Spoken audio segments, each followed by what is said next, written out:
बिस्मिल्लाहिर्रहमानिर्रहीम। हम कंटिन्यू कर रहे हैं अपनी lecture series on the subject of human resource management. We will continue the subject human resource management and chapter number 8।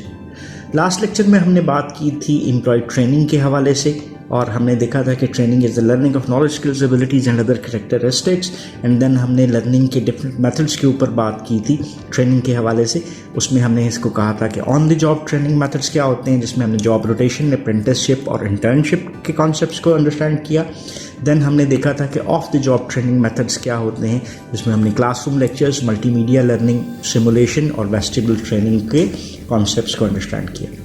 अभी के लिए हम बात स्टार्ट करते हैं with employee development, and then फिर we will be talking about different methods of developing employees. जैसे हमने पहले भी मेंशन किया है कि एम्प्लॉय डेवलपमेंट क्या है, एक ऐसा मेथड है जिसके बीच में हम क्या करते हैं, एम्प्लॉय को लर्न करवा सकते हैं in context of their education, और जॉब स्पेसिफिक हम उनको ट्रेनिंग्स देते हैं। और ये ट्रेनिंग्स जो उनसे हैं वो किस अंदाज में होती हैं, these are more future oriented. और इसका ताल्लुक किसके साथ है, we develop different skills like motor skills development, और इसका फोकस किस चीज़ के ऊपर होता है, पर्सनल ग्रोथ के ऊपर। जो सक्सेसफुल एम्प्लॉइज़ हैं, जो अपने आप को फिट समझते हैं, एलिजिबल समझते हैं फॉर फ्यूचर पोस्ट, उनके ऊपर ग्रेटर रिस्पॉन्सिबिलिटी होती है कि वो अपने आप को डिफरेंट एस्पेक्ट्स में, लाइक एनालिटिकल एस्पेक्ट हो गया, ह्यूमन रिलेशंस के कॉन्टेक्स्ट में, कॉन्सेप्चुअली या स्पेशलाइज्ड स्किल्स के हवाले से अपने आप को डेवलप करें। सो इसमें हम बात करेंगे अभी डिफरेंट डेवलपमेंटल मेथड्स के ऊपर। इससे पहले एक बात करते चलते हैं कि जनरली एक क्वेश्चन पूछा जाता है कि whose responsibility is development of the employee. इसमें दो कॉन्टेक्स्ट आते हैं। एक कॉन्टेक्स्ट है कि is organisation responsible for developing employee, या डेवलपमेंट जो है बुनियादी रिस्पॉन्सिबिलिटी इंडिविजुअल की अपनी होती है। So both the concepts apply है। अगर मैं अपने करियर को देखता हूँ तो अपने करियर में अपनी जॉब को इम्प्रूव करना, डिफरेंट हायरार्किकल पोजीशंस के ऊपर जाना, जस्ट उसकी एग्जांपल इस तरह से बनाते हैं कि ये मेरी एक करियर है और उसमें मेरी ये ग्रोथ आपको नज़र आ रही है, डिफरेंट पोजीशंस में होल्ड किए जा रहा हूँ। So this will at least give me benefit, यानी इसका फ़ायदा कौन उठा रहा है, मैं उठा रहा हूँ।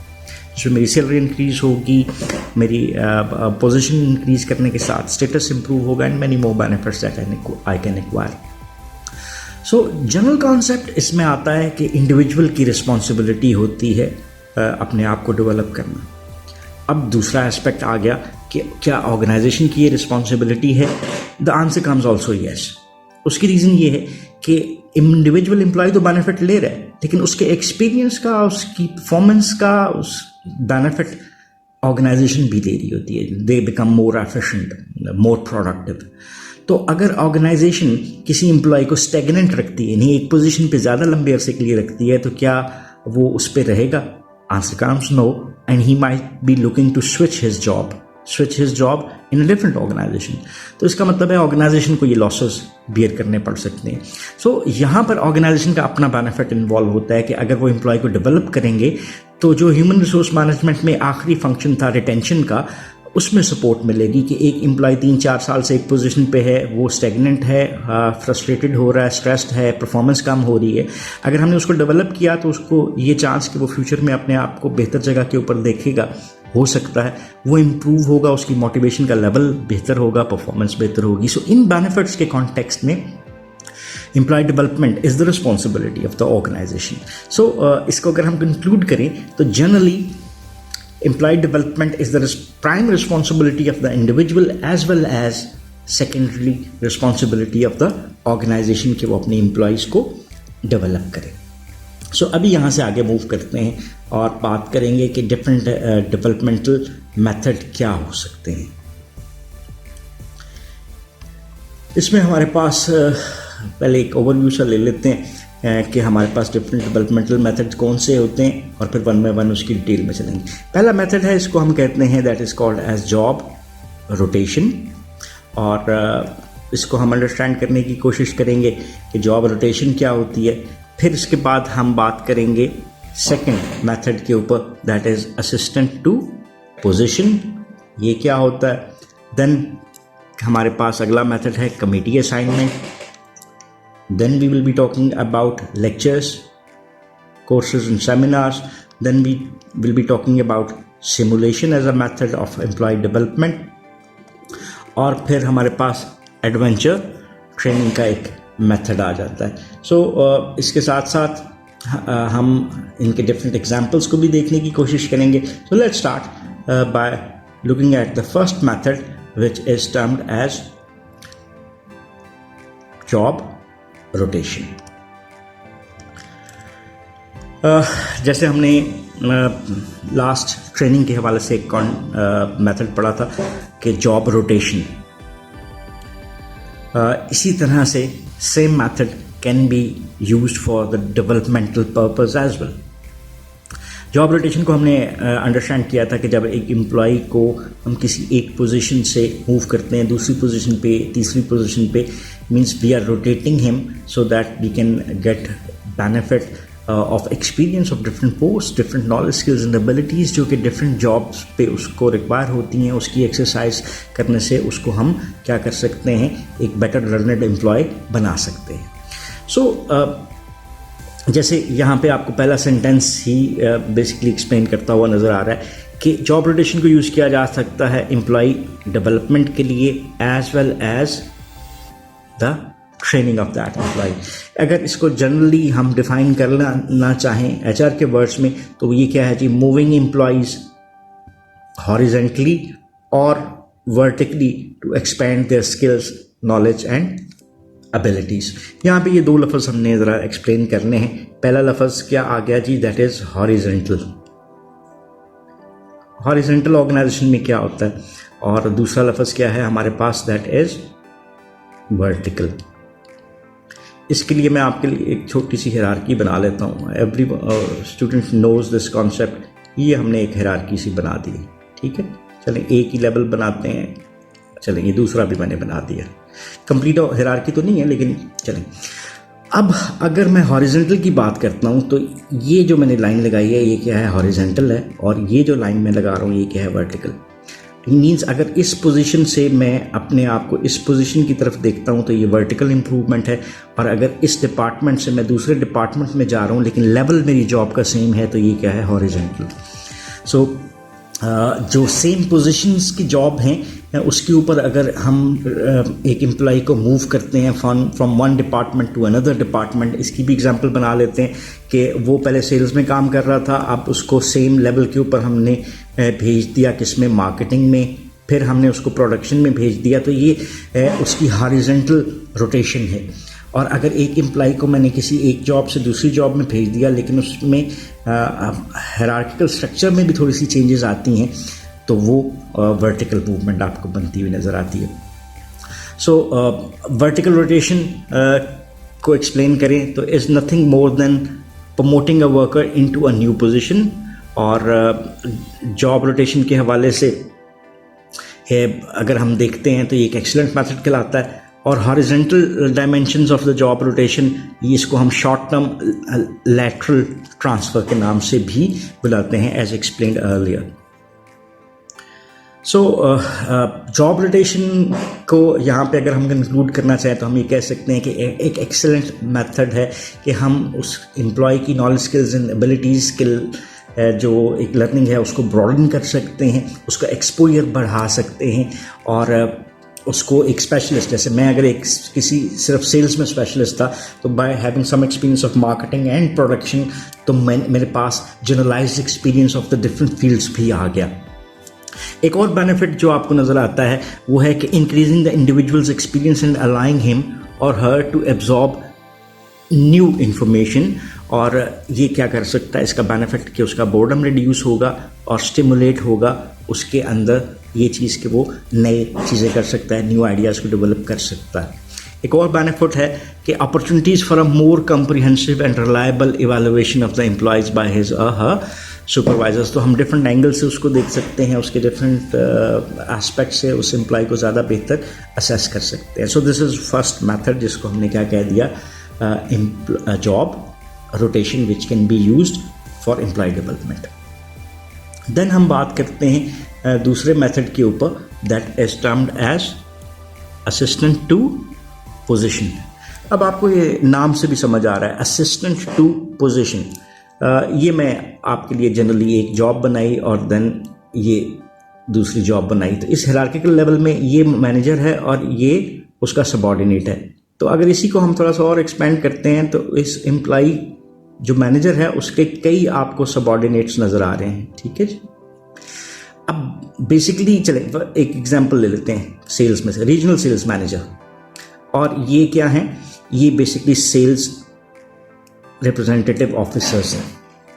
अब हम क्या करते हैं कि इस एक इंडिविजुअल को क्या बना देते हैं, असिस्टेंट टू पोजीशन। बेसिकली ये क्या है, सेल्स रिप्रेजेंटेटिव है, लेकिन अगर ये इंडिविजुअल यहाँ पर मौजूद नहीं है तो ये इंडिविजुअल इसको असिस्ट कर रहा था। अब ये इसकी पोजीशन पे हायरार्की में मूव तो नहीं किया, लेकिन असिस्टेंट टू पोजीशन होने की वजह से जब ये मौजूद नहीं है तो ये रीजनल मैनेजर के तौर पे एक्ट कर रहा है और ये तमाम रीजनल मैनेजर के कामों में उसको एक असिस्टेंस प्रोवाइड कर रहा है। इसका मतलब है कई मैनेजरियल टास्क इसको परफॉर्म करने पड़ते हैं on behalf of the regional sales manager. So जिन एम्प्लॉइज़ में आपको ये पोटेंशियल नज़र आता है कि ये एक सीजन्ड लर्नड मैनेजर के अंडर काम करके ज़्यादा बेहतर सीख सकते हैं, तो हम उसको असिस्टेंस में ले आते हैं। और इसका मतलब क्या हुआ, अब एक और सिचुएशन में चले गए। अब इस रीजनल सेल्स मैनेजर को हमने प्रमोट कर दिया, तो अब इस टीम को कौन चलाएगा। सो ये जो SRO था जो कि असिस्टेंट टू पोजीशन पे काम कर रहा था, ही कैन बी स्विच्ड, यानी इसको हमने क्या कर सकते हैं, प्रमोट कर सकते हैं। और उसकी एक रीज़न क्या है कि ये क्यों प्रमोट हो रहा है, बाकी क्यों नहीं हो रहे, because he had those knowledge skills abilities, और इसको असिस्टेंट टू पोजीशन होते हुए उन तमाम सर्विसेज का जो इसको परफॉर्म करनी पड़ती हैं उनका बेहतर अंदाज़ा है, ठीक है। सो ये बेसिकली कॉन्सेप्ट है, आपको नज़र आता है किसका, असिस्टेंट टू पोजीशन का। देन इसका बेनिफिट क्या है, एक एम्प्लॉय का एक्सपीरियंस जो सा है वो इंक्रीज़ होता हुआ नज़र आता है। Wide variety of management activities में वो इन्वॉल्व होता है, तो उसका एक्सपीरियंस हो रहा है। एज अ होल पर्सनैलिटी में वो ग्रूम कर रहा है, और by assuming the duties to the next hierarchical level. So these are the benefit जो कि एसोसिएट करते हैं असिस्टेंट टू पोजीशन के साथ। नेक्स्ट हमारे पास जो मेथड आपको नज़र आता है, that is committee assignments. Committee assignment बुनियादी तौर पे क्या है, नाम से कुछ समझ आती है, हम एक कमेटी की सूरत में काम कर रहे हैं। इसको आप सादा लफ्ज़ों में क्या कह सकते हैं, ग्रुप एक्टिविटीज़ या ग्रुप वर्क भी कह सकते हैं।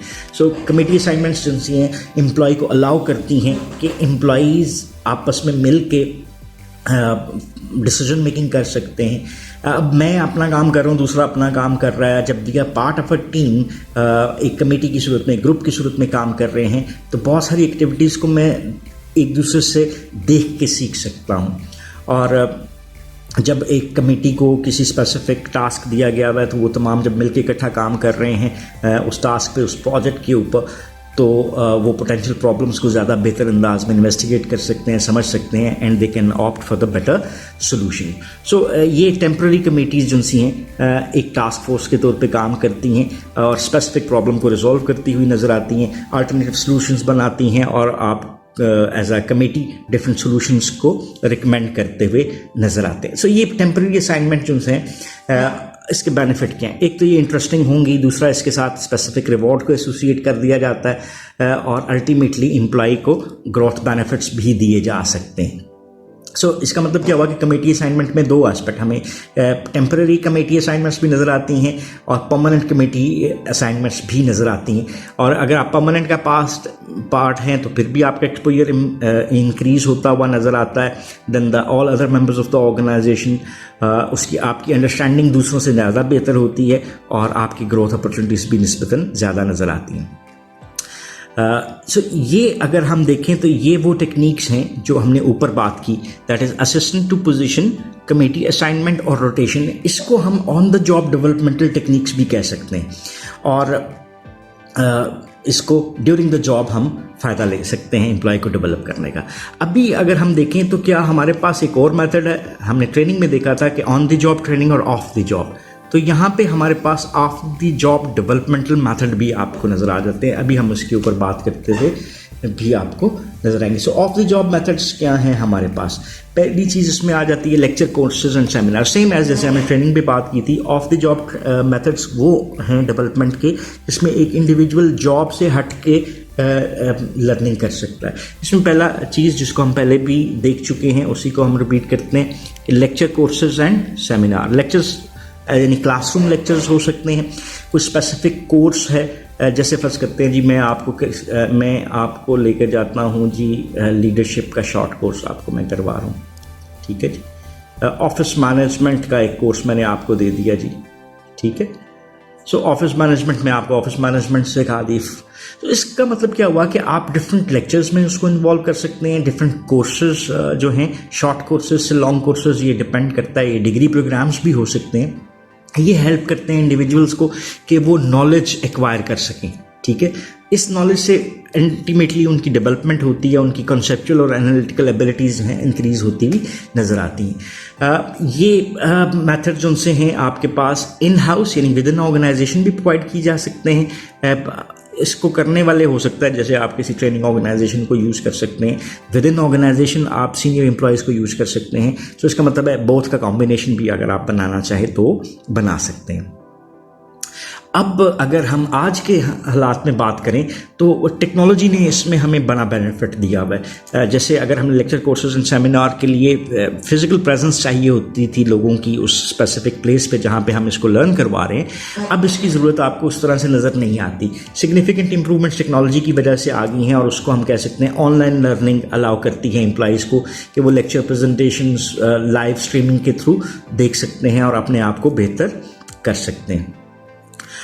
ये हमारे पास आ गया लेक्चर कोर्सेज एंड सेमिनार। इसमें बहुत सारी ऑर्गेनाइजेशंस इंसेंटिव्स ऑफर करती हैं कि वो अगर कोई कॉलेज क्लासेस लेते हैं, जैसे एक एग्जांपल मैं नेशनल बैंक ऑफ पाकिस्तान की एग्जांपल देता हूँ। अगर एक इंडिविजुअल ऑर्गेनाइजेशन को लेटर लिखता है कि मैं अपनी हायर डिग्री प्रोग्राम में जाना चाह रहा हूँ, तो ऑर्गेनाइजेशन उसको अलाउ करती है। उसके साथ साथ इवन दे डू पे a part of the fee कि जी हम आपको सपोर्ट कर रहे हैं। इस कॉन्टेक्स्ट में एक एम्प्लॉई जो है वो अपने आप को बेहतर कर सकता है। और इसका फ़ायदा एनबीपी में क्या आपको आता है, आपको 10 पॉइंट्स एक्स्ट्रा मिलते हैं अगर आपकी हायर एजुकेशन है उस जॉब से, तो उसका आपको इंक्रीमेंट में भी हिस्सा मिल जाता है और प्रमोशन में भी आप एक बेहतर एम्प्लॉय के तौर पे कैंडिडेट कंसिडर हो सकते हैं। इसमें इंसेंटिव जिनसे हैं डिफरेंट ऑर्गेनाइजेशंस क्या दे सकती हैं, पोटेंशियल फॉर प्रमोशन के जो बेहतर कॉलेज डिग्री लेकर आ रहा है तो वो ड्यूरिंग द जॉब भी तो उसको हम प्रमोट कर सकते हैं। ट्यूशन रीइंबर्समेंट या बोथ को भी ऑफ़र किया जा सकता है, ठीक है। जस्ट एक एग्जांपल, एनबीपी में काम करने वाले वीकेंड प्रोग्राम के ऊपर अपनी डिग्री भी हासिल कर सकते हैं। आइदर वे इसमें आपको नज़र आता है कि एम्प्लॉय रिस्पॉन्सिबिलिटी ले रहा है कि वो किस तरह से अपनी नॉलेज स्किल्स एंड एबिलिटीज़ को बेहतर कर सकता है और अल्टीमेटली उसका फ़ायदा एम्प्लॉयर को भी मिल सकता है। देन हमारे पास एक और ऑफ द जॉब मेथड जो नज़र आता है, उसमें क्या है जी, इसको दोनों सिचुएशंस में यूज़ किया जा सकता है। That is basically simulation. इसको हम पहले भी देख चुके हैं। सेम सिमुलेशन मेथड जो है वो ट्रेनिंग में भी यूज़ होता है और इसी को हम सिमुलेशन को यूज़ कर सकते हैं for the development of the employee. और सिमुलेशन को बुनियादी तौर पे ज़्यादा यूज़फुल समझा जा सकता है इन डेवलपमेंटल मैथड्स। क्योंकि हम एम्प्लॉय को डेवलप कर सकते हैं डिफरेंट मेथड, जैसे केस स्टडी का प्रोग्राम हमने डिफरेंट केसेस करवाया। जैसे आप मार्केटिंग स्पेशलिस्ट हो और हमने आपको डिफरेंट ऑर्गेनाइजेशन के मार्केटिंग स्पेशलिस्ट के जो स्टोरीज़ थी, जो केसेस थे कि उन्होंने क्या किया, कैसे किया। जैसे हार्वर्ड बिजनेस स्कूल है, उसके डिफरेंट ऐसे प्रोग्राम्स आपको अवेलेबल नज़र आते हैं, केस स्टडीज़ नज़र आती हैं। और ये एक्चुअल एक्सपीरियंसेस होते हैं उन ऑर्गेनाइजेशंस के जिन्होंने इससे लर्न किया होता है और उसको आप रीड करके अपने एक्सपीरियंसेस को क्या कर सकते हैं, इन्हेंस कर सकते हैं, ठीक है। यहाँ पर आपको क्या फ़ायदा मिलता है कि ट्रेनिंग्स जिनसे हैं वो इन केसेस को स्टडी करते हैं और उसके ऊपर अपनी क्रिटिकल एनालाइजेशन देते हैं। उसमें कॉजेज़ क्या थे, फैक्टर्स क्या थे, रिकमेंडेड एक्शंस क्या थे, if they were in that situation तो वो क्या रिकमेंड करते, ये चीज़ें उसमें करवाई जा सकती हैं। इसके अलावा सिमुलेटेड डिसीजन गेम्स आपके पास एक अच्छा ऑप्शन आ सकता है। देन आपके पास दूसरा है रोल प्ले के एक्सरसाइजेस भी करवाई जा सकती हैं। This is more like similar to the training methods. जैसे पायलट्स के लिए आप इन मेथड्स को अपना रहे होते हो, आप डिफरेंट बैंकिंग सेक्टर में इसको अपना रहे होते हो। एडवांटेजेस को भी थोड़ा सा देख लेते हैं कि क्या what are the advantages of simulation. एक ये है कि अपॉर्चुनिटीज़ आपको नज़र आती हैं, क्रिएट एन एनवायरनमेंट जो कि similar to the real situation होता है जो कोई भी मैनेजर फेस कर रहा है। इसकी हाई कॉस्ट जो आपको रियल सिचुएशन की पड़ती है उसके हिसाब से आपको बड़ी लो कॉस्ट नज़र आती है। और डिसएडवांटेजेस भी हो सकते हैं, जैसे difficult to duplicate the pressure and realities of actual decision making on the job. Simulation में तो आपको पता था कि आप सिमुलेटेड एनवायरनमेंट में हो, लेकिन रियल जॉब में आपके ऊपर प्रेशर ज़्यादा होता है, तो हो सकता है आप उस तरह से परफॉर्म ना कर सको। और डिफरेंट रियल लाइफ सिचुएशंस में एट टाइम्स उनसे इंडिविजुअल्स उस तरह से परफॉर्म नहीं कर पाते, तो ये इसके ड्रॉबैक्स में शामिल हो सकता है। लास्ट मेथड जो हमारा डेवलपमेंट का आता है वो है that is adventure training. Adventure training हमारे पास क्या है कि रियल एडवेंचर एनवायरनमेंट को हम यूज़ कर सकते हैं। This trend has been increasing in organisations and institutes कि आप एडवेंचर को यूज़ करते हैं, जिस वो एडवेंचर किससे एसोसिएट कर सकता है, आउटडोर विल्डरनेस और सर्वाइवल ट्रेनिंग से। प्राइमरी फोकस इस चीज़ का है कि हम जो ट्रेनिंग्स हैं उनको क्या सिखा सकते हैं, टीच कर सकते हैं कि कैसे इकट्ठे काम करोगे, आप एज अ टीम आप क्या बेनिफिट ले सकते हो। सम जो डिफरेंट एस्पेक्ट्स हैं वो इमोशनल एस्पेक्ट हो जाता है, और जो आपको फिज़िकल चैलेंजेस हैं वो एक रियल लाइफ इन्वायरमेंट में आपको ज़्यादा चैलेंजिंग बना सकते हैं। इसकी जिस एग्जांपल्स कुछ हो सकती हैं, जैसे वाइट वाटर राफ्टिंग है, माउंटेन क्लाइंबिंग है, पेंट बॉल गेम्स हैं, surviving a week in sailing adventure है, in a team like situation hiking आपके पास टास्क दे दिए जाते हैं। So these are different method जो कि एडवेंचर ट्रेनिंग के लिए यूज़ किए जा सकते हैं। इस ट्रेनिंग का पर्पस बेसिक बुनियादी तौर पे ये होता है कि एम्प्लॉइज़ कैसे रिएक्ट करता है जो नेचुरल इन्वायरमेंट में उसको डिफ़िकल्टीज फेस करनी पड़ती हैं, अपने रोल्स को किस तरह आइडेंटिफाई करते हुए डिस्ट्रीब्यूट करता है within that team. So these are the different benefits जो कि आपको रियल लाइफ ट्रेनिंग के साथ नजर आते हैं। नेक्स्ट टॉपिक जो हमारा है दैट इज़ ऑर्गेनाइजेशनल डेवलपमेंट। इसको हम नेक्स्ट लेक्चर में इंशाल्लाह देखेंगे। अभी के लिए अपने इस लेक्चर को क्लोज करते हैं। हमने इस लेक्चर में एम्प्लॉय डेवलपमेंट के ऊपर बात की, डिफरेंट मेथड्स ऑफ डेवलपमेंट हमने देखे, जिसमें job rotation, then assistant to positions, then committee assignments, then off the job developmental method में लेक्चर कोर्सेज, सेमिनार, सिमुलेशंस को हमने देखा, और आखिर में हमने एडवेंचर ट्रेनिंग्स को अंडरस्टैंड करने की कोशिश की। So that's all about this lecture. If you still have any question or queries, you can ask in the comment section and we will definitely love to answer those. So once again, thank you for watching this lecture. Have a nice time. अल्लाह हाफिज़।